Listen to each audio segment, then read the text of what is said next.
Tago lang to sa damo, makapag-regen talaga, pero yung flicker ni Blazi gagamitin niya defensively, just trying to escape in the hands of Aurora Hunters. Pero ayun na yung hand of phone, tinamaan si Esca po, wala na ata, wala mula doon sa payong.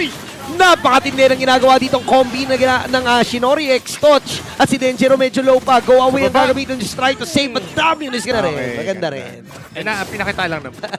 Mukhang may pag-amban na ginagawa nga. Ayun na! Fatal Links, Tumama na yung Fatal Links, kaso nga lang yung Arlot lang ang nahuli niya. So makatakas pa rin talaga, but si Vlad ay makakaramdam. Andiyan naman yung one to phone, so hindi makapag-dash itong si Denjiro. So nung naputol na yung tali, mamba out kagad, but a fracture will connect. Coming in from Senna, pero si Blas, dash lang ng dash. Andun pa naman yung final slash. Talaga nakakaramdam sila. The layering. Yung Ganito mag-obsidian ng early game. Parang ganun Pinakinaan na May talaga ganun eh. ay, huli.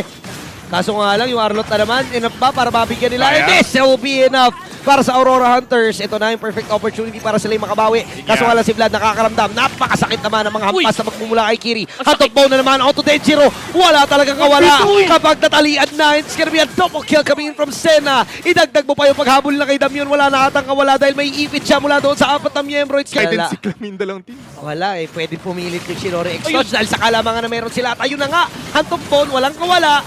Ano, iniipit lang sila dito sa jungle nila mismo. Binlitz lang nga ng Shinori X Touch, hininan lang inantay pa. It's gonna be a Grabe, fatal Siri. extraction pulse. They wouldn't be successful.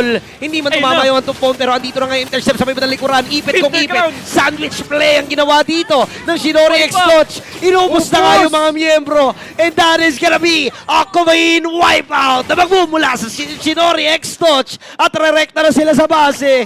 Yung mga rookies magagawang patuguin ng defending champs. Tumitipi-tipi na sa muka. Inikutan pa yung base. Yung